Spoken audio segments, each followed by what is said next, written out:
International League for Peace and Freedom show, The Wake Up Call on WCOMLP, Chapel Hill and Carrboro, 103.5 on your FM dial or live streaming at WCOMFM.org.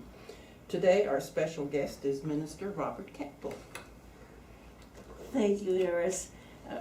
If we don't get to the microphones right away, the beginning of a previous show starts, so it's not the day before Thanksgiving.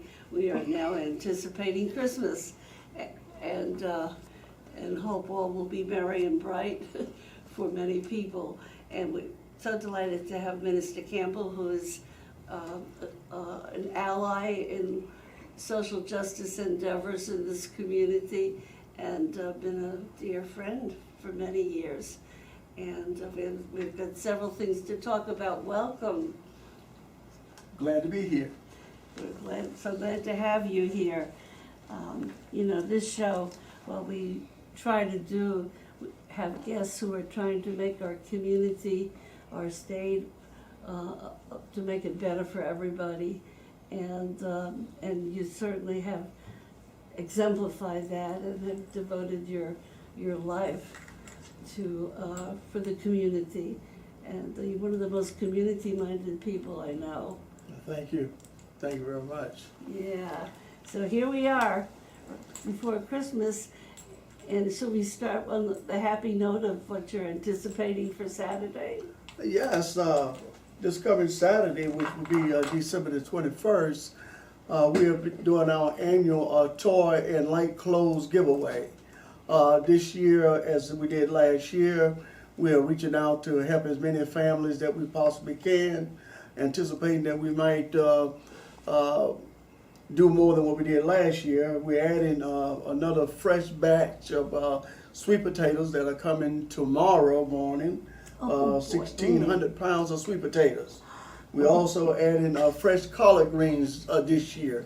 Gave away all the turkeys during Thanksgiving, so we don't have any in there right now, but we're anticipating that we'll have a lot of toys and clothes to give away and bags of grocery from the pantry. Wow. And how many do you anticipate will maybe hopefully be coming? Well, last year we did about 125, and we're anticipating, because of the phone calls about the potatoes and the collard green that was given away during Thanksgiving, and we getting some collard greens out of our garden. So we're looking to do close to about 150, probably maybe 175. Wow. Who knows? We might do 200. Well, because I know that your shindigs, your parties, your communities. I know with the book bag, I think it was around 700, giving a book bag with some school supplies to about 700 children just before school starts. Yes. And now it's the Christmas giveaway time, and I had not realized until this year so that you are an official food bank. Yes, we are. We partnered with the Eastern North Carolina Food Bank over in Durham almost 3 years ago. But we've been doing a pantry for almost 7 years. That's what even before we moved into the Roger Road Community Center. The pantry had been part of it. We saw when we was at Faith Tabernacle Church that there were so many young people that was coming that had not had breakfast, nor did they have much to eat on the weekend. And so that was one of the reasons that we started the pantry. Yeah, because I remember that way back when you were in that little house. Oh, yes. Adjacent to where the beautiful new community building is, just down the street from it. So I knew that you always tried to help people with food, but then it seemed like you were able to do so much more, and then somehow got mentioned to me, well, that you were a food bank, and I said, well, of course, that's what it should be, and I'm so glad that you get that kind of support for your community. Yes, one of the reasons why we're able to do so much is the partners that we have here in Chapel Hill. One of our greatest supply is Porch. Provide a lot of food supplies for not only for the pantry, but they also provide snacks for the after-school program as well as the summer enrichment camp. And so we are able to reach more and do more for our participants in our different programs. Yeah, and that's wonderful to hear that good word about Porch. We had one of the co-founders on recently, and who was running for alderperson in Carborough, and I didn't know she'd been one of the founders, and I'm blocking on her name, I'm sorry to say, but Susan Romaine. Yeah, Susan Romaine. yes. So and that's another absolutely wonderful program.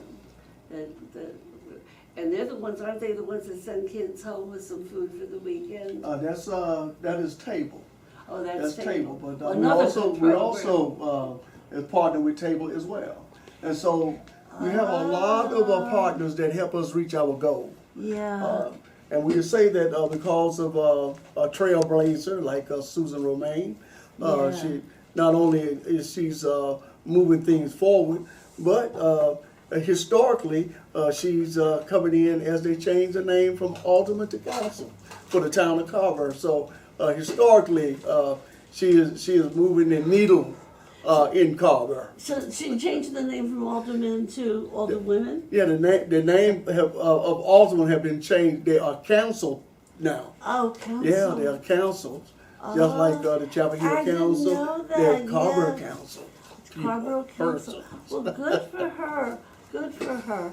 I was so delighted when I saw the sign that she was running, and I said, I didn't know that she was running, and she'd been on our show a year or more previously, and I said, we got to get her on the show. We've got to support her. You know, Carborough would be so pleased or so lucky to get somebody with her dedication. Oh, yes. To feeding people and taking care of the poor. Yeah. So you are developing quite a wonderful partnership that helps your whole community. Yes, in order for an organization to stay sustainable, they got to have collaboration, they got to have partners. That's how we change things in our environment, our social environment. People working together have the same vision, but as people see more people working together, it also changes other people's concept about the vision that you have for your community. Yeah. That's, and more with whatever we're going to talk about, it's going to take people not seeing themselves as they use that word silo now, and as a separate silo, but we know what we mean.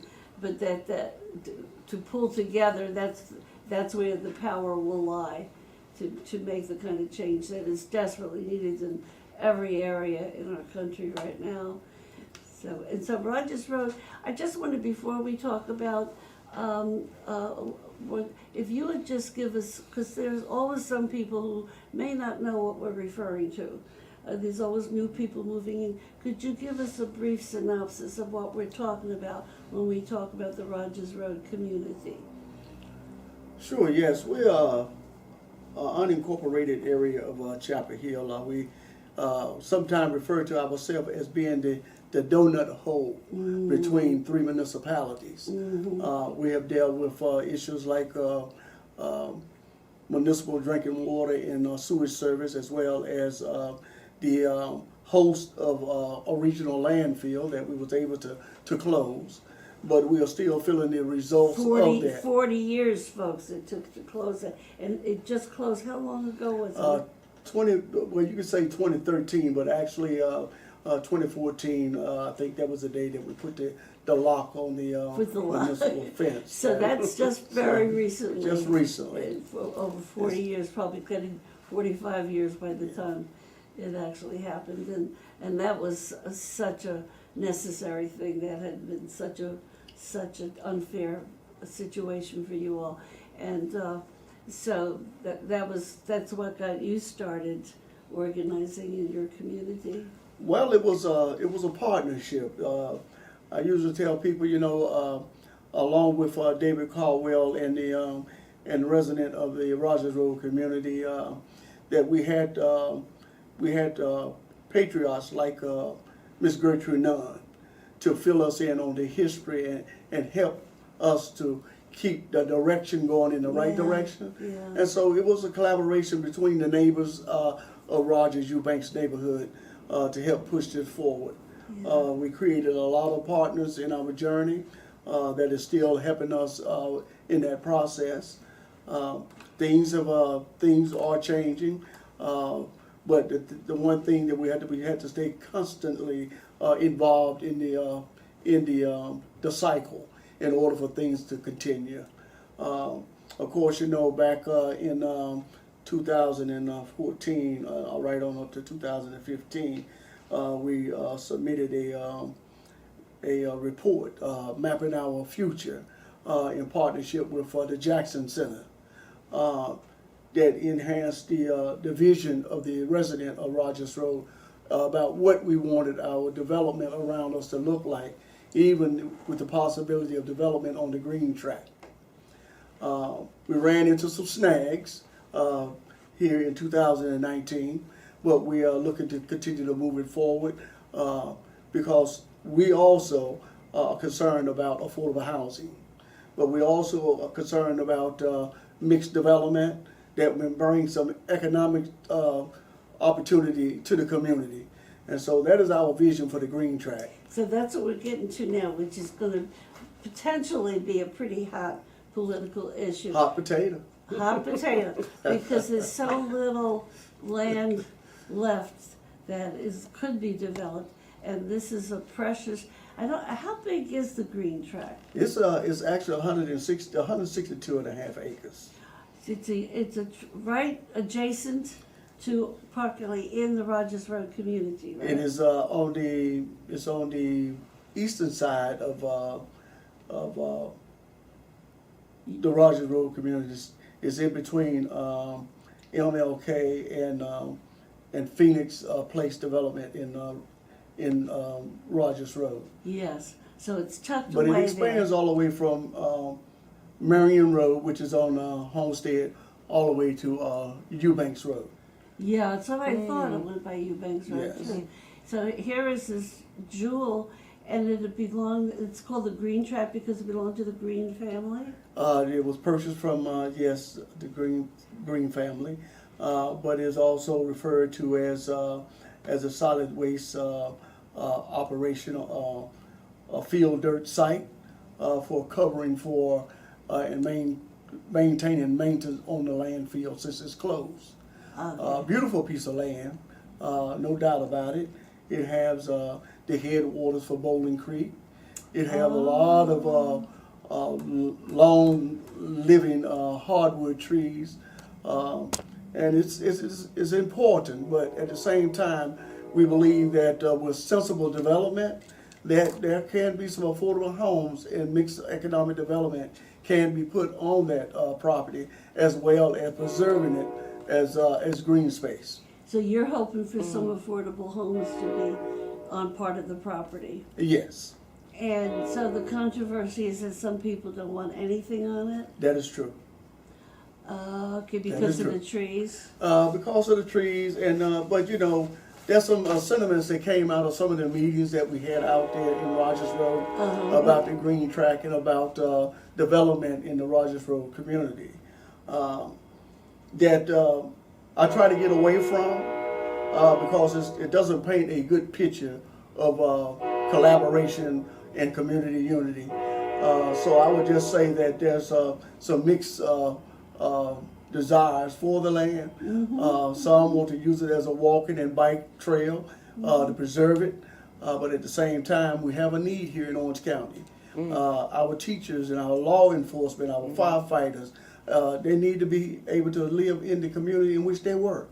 And so it's an opportunity to build some low-income housing, quality low-income housing, that will accommodate those that work in our different communities. Okay, so that's sort of the at least one of the issues.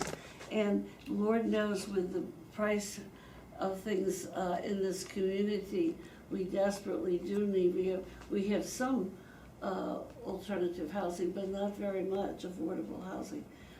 Certainly not enough to meet the needs at all. And and you see all these houses and apartments going up. It's frightening to go down Homestead Road, you know, and yet so many of them are in the 200,000 and up range. You know, the average people, like you said, firemen, teachers, these are the backbone of the community. These are the people that we want to be able to live in the community, that work in the community. And it would be, I think people are going out as far as Graham now. Yes, they are. It used to be Roxborough, but it's now is Graham in Mebane as well as Effingham. And so they would go as far as Roxborough? Oh, yes. That's yes. even further That's than further Graham. out, but Yeah, that's about 40 miles, isn't it? it's a little bit over 40, about 40 somewhere. All depends on where you are. Yes, so you know it is a long commute to Chapel Hill, Yeah. and then even sometimes you might get caught up in the traffic, Well, and so yeah. you know sometimes you might get to work on time, and Yeah. even if you anticipate. You leave home early and you still don't get there on time. Yeah. But it's flexible. And so it would help if some of those that work in our area could live closer to their jobs. So I guess how now who owns the town or who owns it now? Right now it belongs to the town of Carver, Chapel Hill, and Orange County. The three municipalities So it's who are in another one of- partnership, who was in partnership, who is still in partnership when they was operating the landfill. And so according to the way they got it divided up, they are still comfortably sometime working together to resolve some of the issues that come around that. Yeah, but that does make it complicated when those who are community minded are trying to figure out the best way to use that land. That there's three different municipalities who often do not see eye to eye. But you know, eventually they did work things out about Rogers Road. Yes. But it was quite a long and difficult slog to get that worked out. So that's going to be very interesting to pay attention to. So we're very glad to get your input on that. So you're saying that you really think at least one part of it should be affordable housing. Yes. Yes. Yeah. And you know, it's not that that we out there on Rogers Road think that this is the best way to move forward with the green track, but there are other organizations that think so also. And so one of the things that they have in common is that all the municipality is thinking about affordable housing. Mm-hmm. And so that is something that they can rally around, work together on that. It's just a matter of coming up with the criteria and what that mission is going to look like. But I think it will allow the three municipalities to work together and resolve this issue. They already have some concept, but they know that they have a waiting list for units. And so it might be the thing that will push them to really resolve this issue. So I didn't understand the last part. They have people on the waiting list for units that are already built? Oh, they have people that's waiting on the units that is already being built, but they also got people that that is on the list waiting for them to build more. To build more. And so they would be able to accommodate once they decide to move forward. Yeah, it's and even, you know, when something's affordable, it's still not that cheap. Sure. But if you're right, if it's for firemen and teachers, they could afford, you know, not the poorest of the poor, but they're working people and they need something that's not what the market value is around here now with houses. Yeah, so that's going to be interesting to pay attention to. I kept hearing about it and I didn't know a lot about it. But isn't there another tract of land that St. Paul's Church has? Yes, there's something like 26.5 acres Oh, that that's sits more. on the corner of Pureford and Rogers Road. Oh, that's where theirs is. Oh, Yes, yeah. if they decide to move forward with it, It will bring also some senior affordable living units, as well as a health center, and some other amenities that will be in that development that will assist the surrounding community. And so hopefully that they will get started on that soon if they have not made plans to do something else. That would be great. You know, I live in a subsidized apartment, it's a HUD subsidized, started by First Baptist in Manly, First Baptist Church. Reverend Manley, who sadly has passed, was the main person to get that going. And when I first applied to get in there about 8 years ago, I was number 13 on the waiting list. The waiting list now is always up close to 50. And sometimes they have to close it because it's just going to take too long for they just want people to realize it's probably not going to get in. You have to be 62. And there's such a crying need because of how things have just gotten so sky high. And, since the recession, it's all of a sudden like this dam has burst loose, with so many people and the competition to find a place to live. Yeah. So true. Yeah. So so is that going to be is that hope to have a decision soon? It's ready to. Well, we're hopeful. Yeah. It's being discussed. I mean, so they're having meetings. They're still having some conversation about it. There are some things that they had to work out. They had to go back to the drawing board with the resolution, how they're going to move forward, and what it's going to take to understand what can be developed out there. They still got an environmental study have to be done. They have done one, but the voices of the people is asking for a more intense environmental study.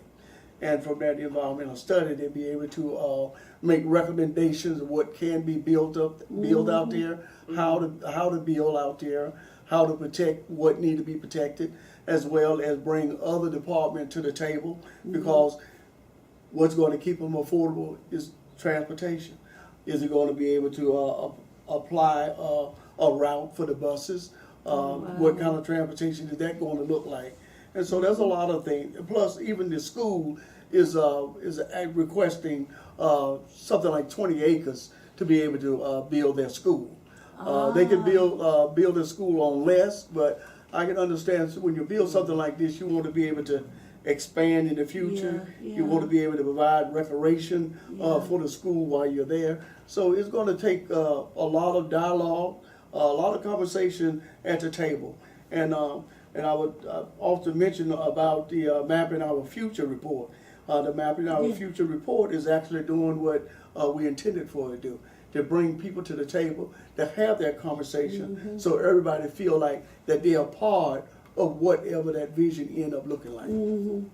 And so the important thing is not just the people in charge, the council people and county commissioners, etc., but also the people, especially who live in that area, to have at least their voices heard, what they're hoping for them.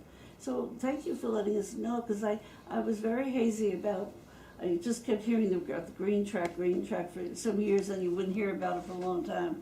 So we'll try to pay attention, and if there's any council meeting going on or whatever that you think you'd like some more people to show up, let us know. And both Wilf or the Raging Grannies or whatever, we'll try to show up when and if you think that would be helpful.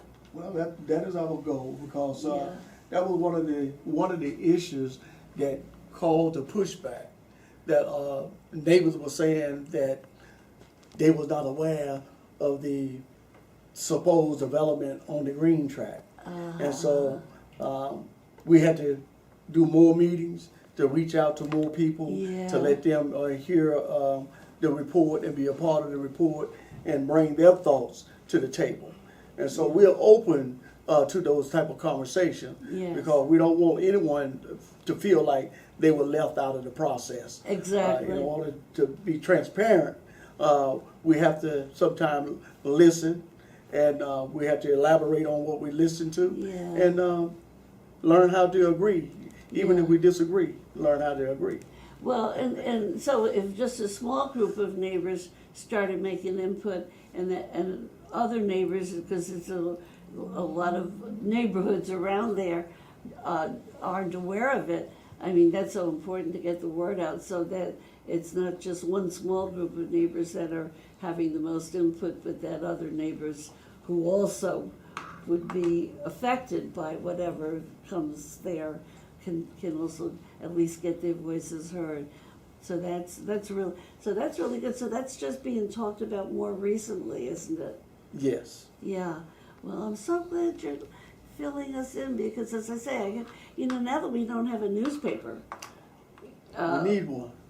we need one, and that's how I used to be able to follow along, because that's where I get some information from the internet, but I always relied on a newspaper especially in my community, to know what was happening, and so we rely on activists like you and others to kind of fill us in, and then some people, of course, are more adept with their technology ways to get Yes. input, but yeah, so. Let's do the station break. Oh, go to station break. This is Wolf's Wake Up Call on WCOM-LP, Chapel Hill in Carrboro, 103.5 FM. You can stream us live at WCOMFM.org. I'm just gonna, I know there's a lot of meetings and protests going on, and I've been a little out of the loop with my shoulder. You wanna tell about any? I don't have one at the tip of my tongue. Not one at the tip of your tongue. Well, I think we all know that the other big community issue that's been happening now is the outrage that continues over the Silent Sam statue, which was taken down, and many protests till that occurred, and then protests about what's going to happen, and threats about putting it back up, and then that didn't happen. But what really, I think, shocked everybody, even those who didn't care if it came down or not, was that the university made this secret decision or plan with the Sons of the Confederacy to take the statue and put it up where they want, as long as it's not on university land, but they're paying them $2.5 million, and are saying that that this was the best decision, and it was before they even started to sue them in the court, the Sons of the Confederacy.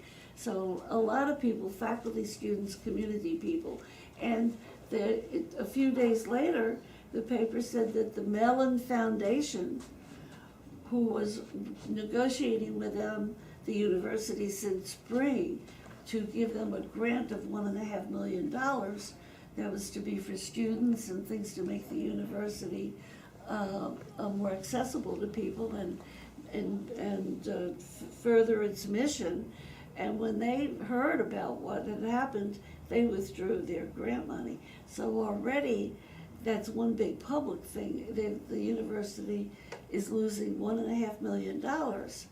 And so there's been going on, and I'm sure Minister Campbell, and I'm sure all of us here are aware that there's all kinds of protests going on. And I think there's going to be a court suit to see if that can be found to be an illegal way to do this, or some flaws in that judgment. But I don't know if you want to make any comment about that or not. I mean, I'm just trying to lay out just that there. I didn't think to look it up beforehand, but just pay attention on your internet, where you usually do get information that there's ongoing protests. Well, there have been a lot of conversation around this, to allow an organization like the Sons of the Confederacy to hold the university system hostage, to get that kind of funding. But we have to make sure that every legal avenue is exhausted before that money is turned over. Hopefully that we'll find a way to not turn it over, that the other things that we can use it for. We have so many students that are paying high tuitions to come to UNC.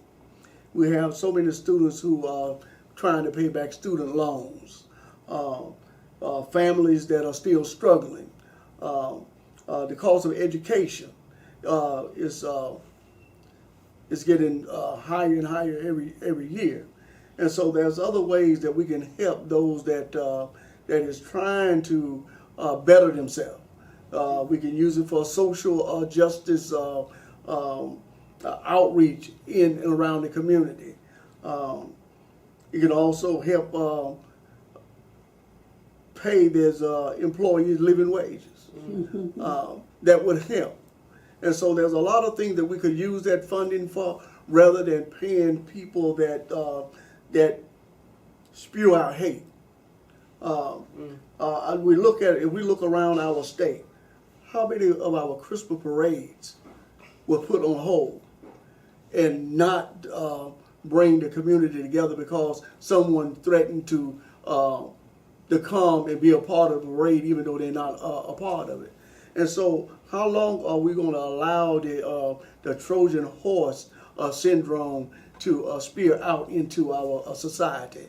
Let us not let America be destroyed from the inside. Let us work together. Why fund hate groups to continue their campaign of hatred? It just don't make sense in these times and days that we are such a diverse. And I mentioned it one time before, that we are a melting pot of culture, and the blend it is so great in North Carolina that it is hard to identify the reason why our system here at UNC allowed themselves to do something like that. I know that. I think everybody is in a state of shock about that, and knew they had to do something, but there's no reason they couldn't just keep it in storage. There's no reason why it can go. One of the things that's been brought up about Bentonville, where it could be part of a historical place out there. I don't know much about Bentonville, but a lot of people thought that it'd be an appropriate place where it's about the Civil War, maybe have statues of both sides of soldiers. But the $2.5 million, and you're right, and I have a grandson who just graduated who's going to have years of paying back his debt. And that's another scandal, the young people being saddled with that. And I was so glad to see that this Mellon Foundation, was also aghast and just said, this is going against everything that we thought the university's values are and that our values are. And so I'm hoping that when you hear about losing right off the back, publicly $1.5 million, that will bring up some of these people a little short to start looking at it again, and hopefully some judges, there's going to be a court suit, and just got to pay attention. We don't have a local paper, but this will be of statewide significance. So the News and Observer has covered this because it's of such significance to the whole state. This is our flagship, public university has been our pride and joy, and that is being lost year by year lately. Well, if we look at it, when it appears that the integrity of the university was rising up out of the ashes around Silent Sam, that during the time that people is out celebrating Thanksgiving and enjoying family, that this type of maneuver is taking place. Very, very, very so telling, the timing. What is behind that? And so, it is about being transparent.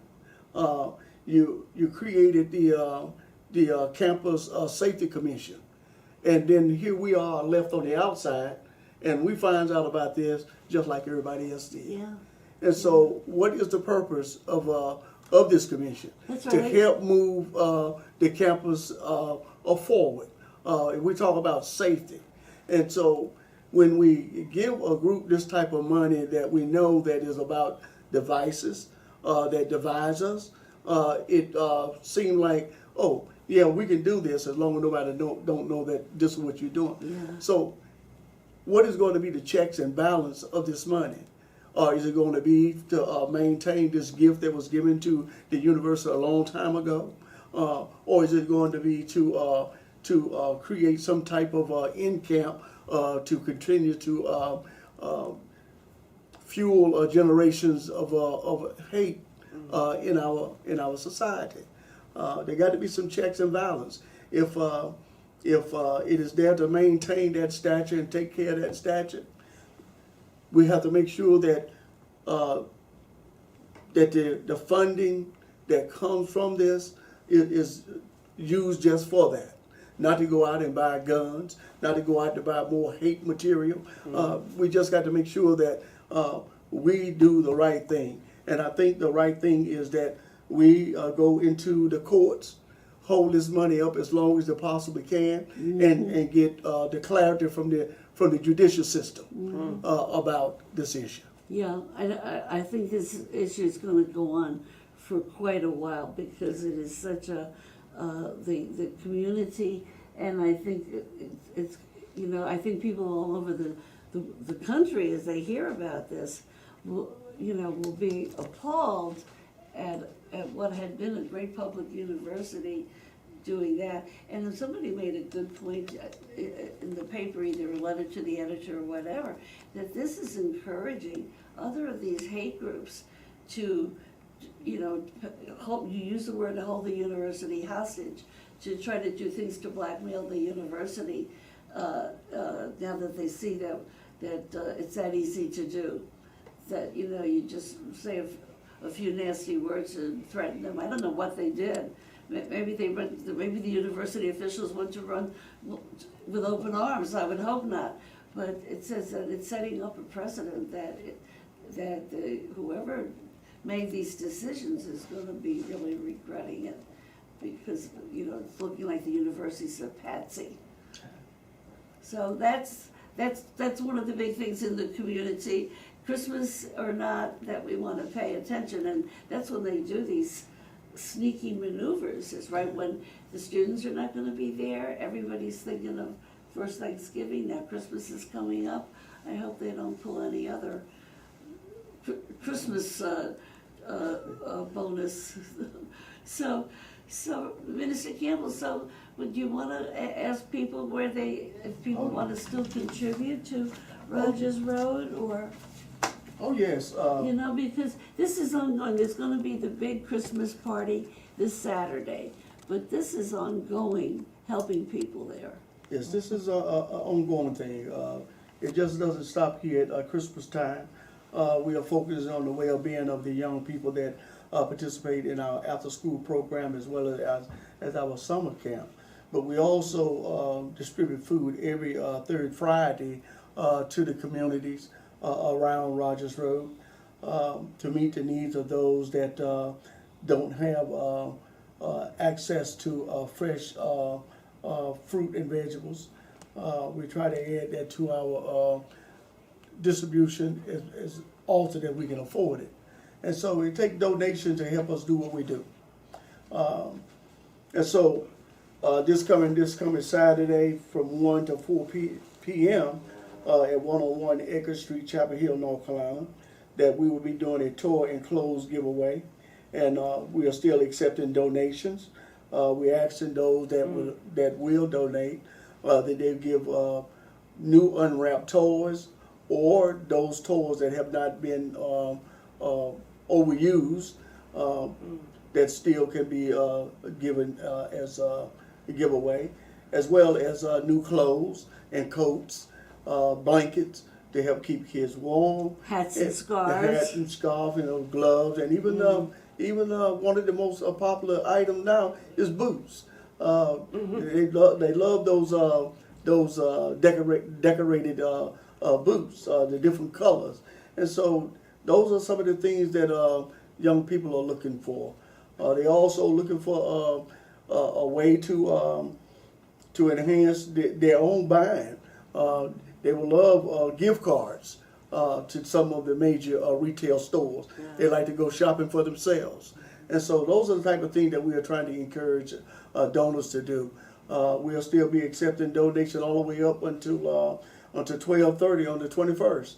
As long as we can get it in there and get it on the table, have the family come in and pick out the items that they want, and so to make sure that everyone is enjoying a beautiful and a prosperous holiday this year. Oh, that's to celebrate wonderful. the reason for the season and share some of that love that our Savior talked about. It's all about the reason for the season is to celebrate His birthday. That's right. In all the commercial hubbub, people forget that.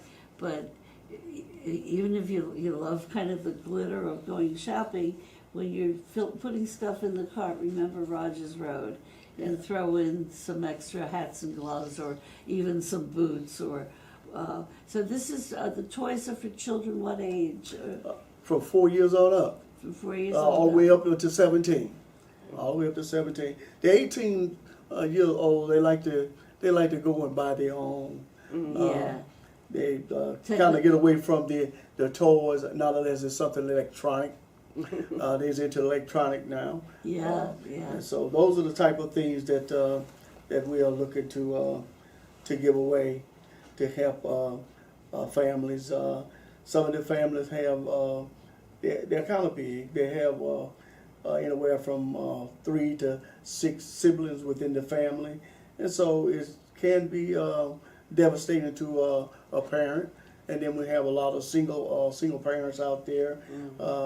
Any way that we can help. That was one of the reasons that this year that we planted late season collard greens and turnip greens, so that we'll be able to take things out of our garden, and hopefully that this would lead to having us a pop-up farmers market in the future. So a lot of this is coming from your own community garden. Yes, we'll be harvesting some of the collard greens and turnip greens on Friday morning if we don't get them all out on Thursday. And So where is the community garden? the community garden is right at the edge of Edgar Street, right there in front of the little white house that used to be the community center. Oh, there. Yeah, Yes. yeah, right there on the left. So right down, if you pass the community building on your left, just keep going down to the end of the street, and that's that sweet little house is set back in those beautiful trees. Yes. Oh, Yes. and that's where. And so you must have a pretty large garden. It's pretty big. We have over something like I think we planted something like 120 seedlings for the collard greens. We grew the turnip greens actually from seeds that we had, and with the help of some of our students from UNC, we've been able to maintain it, water the garden when it's not raining, and keep the weeds out of it. But it's getting to the point now with the cold weather and the warm weather, the grass seeds want to pop up, but the collard greens and the turnip greens are doing well. We have some mustard greens out there as well, and so I think we're going to have a combination of giveaways that's going to meet the needs of people. And some of our, like I said, some of our partners have stocked the pantry. This is one of the times that we're going to be able to give away a lot of corn and green beans, canned corn and green beans, to go along with the black-eyed peas and the rice. And so the black-eyed peas and the collards are going to fit right in there for that New Year meal. And so we're focusing on making sure that the table will be spread. Well, I've always heard that the collards that are harvested in the cold weather are the sweetest and the best tasting collards. Yeah. So that's wonderful, because you're right. I mean, with food banks, I know so much of it has to be non-perishable. Yes. And just in terms of storage and how soon you can get it distributed and delivered. But more and more, I know they're trying to incorporate some fresh things, because there's nothing like, fresh vegetables and So true. and nothing beats a North Carolina sweet potato. I will attest to that. 1,600 pounds of them will be dropped off for tomorrow morning at 10 o'clock. And we want people to come out and get as many bags of these sweet potatoes, make a sweet potato pie and donate it to somebody. Yeah, yeah, absolutely. Well, and as a person who lives alone, an older person, putting a sweet potato to bake, that is like a quick fast food meal for me. I can just go put it in to bake, watch the news, come back, and I have this absolutely delicious, for the main part of my meal, just add a little vegetable or a little leftover this or that. But that sweet potato is like my steak, Not saying how young we are, but a lot of people say chestnut roasted in the fireplace. We have roasted sweet potatoes in the ashes of the fireplace, and how sweet those things are when you pop them open and start to eat them just with nothing is sweeter. nothing sweeter than the sweet potato. When you go to Carolina, then you're in North Carolina sweet potato. Oh my goodness. So is there anything else? I think we've been mentioning you have an after-school program, there's a summer program, I know you're doing a literacy program, and I think we ought to just mention one more time too that this is a very diverse ethnically neighborhood. Yes, it is. There's what. This community is a carbon copy of America, the melting pot of who we are, the diversity of who we are becoming, working together, growing together, and developing not only a stewardship for North Carolina, but some of these young people may be ambassadors to go back to their own country to spread the democracy and freedom and the love of working together. Yes, because you have some Hispanic, there's Black, there's I think some from Asia. Yes, Burmese, Koreans, and so it's we have two native Indian, indigenous family that lives out there. Oh, that's as well. wonderful. Yes, live there on Sandburn Lane, right down from the Reeds. And so, what's their names?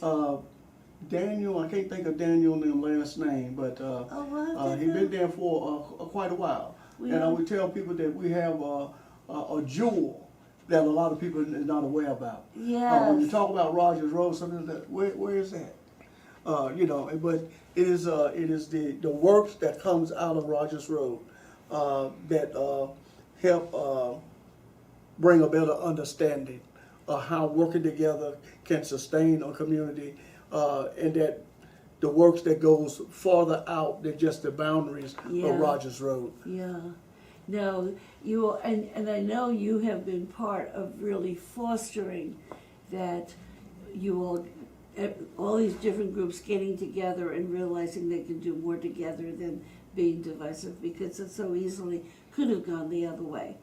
And which our president and some higher ups are trying their best to stoke the fires of hatred and divisiveness.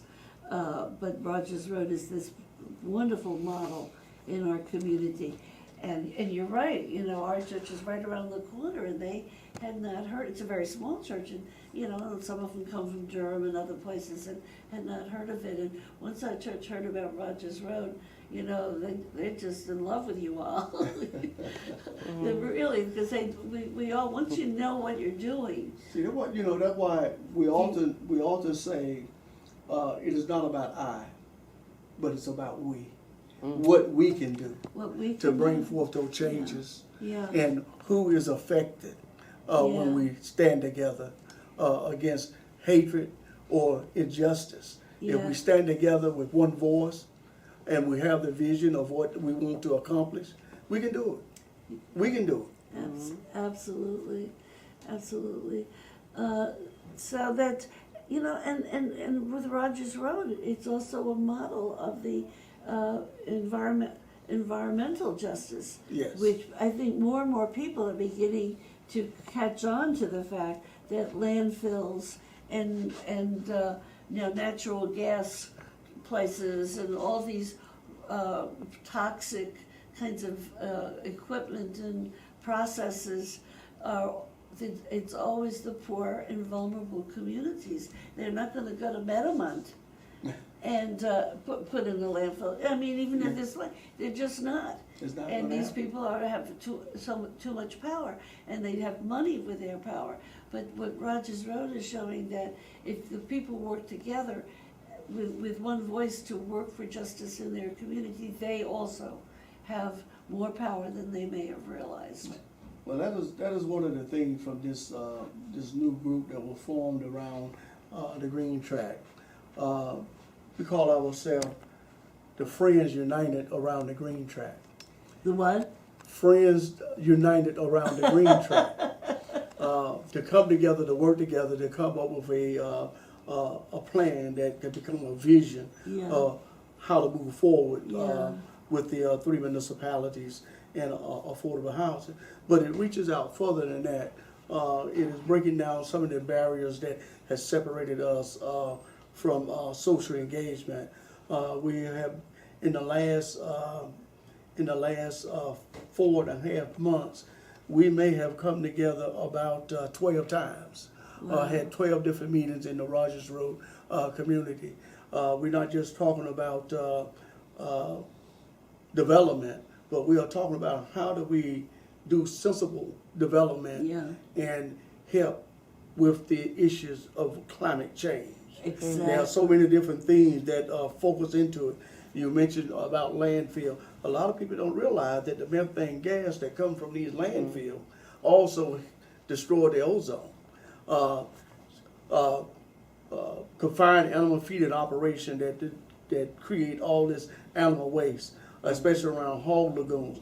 Those hog lagoons are open, and the methane gas that comes from that is also not only destroying the ozone, but it also destroys some of the vegetation around. And then you wonder, why all of a sudden those trees are dying? Yes. Because they are getting that toxic from the water that ends up in the aquatic system. Yes. And so there's a lot of things that we're trying to help people to focus on. And look, it's a learning process for all of us, how interconnected all of those processes are. Yes. And I hope we learn enough of it in time, because the first Earth Day was only around 1970.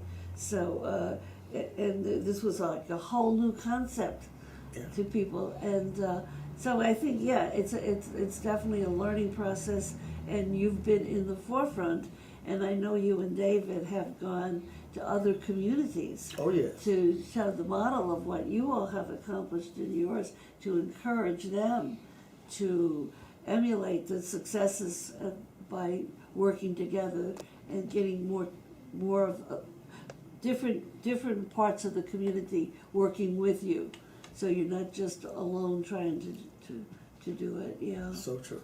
So we're about to say goodbye. Do you wanted to say one last?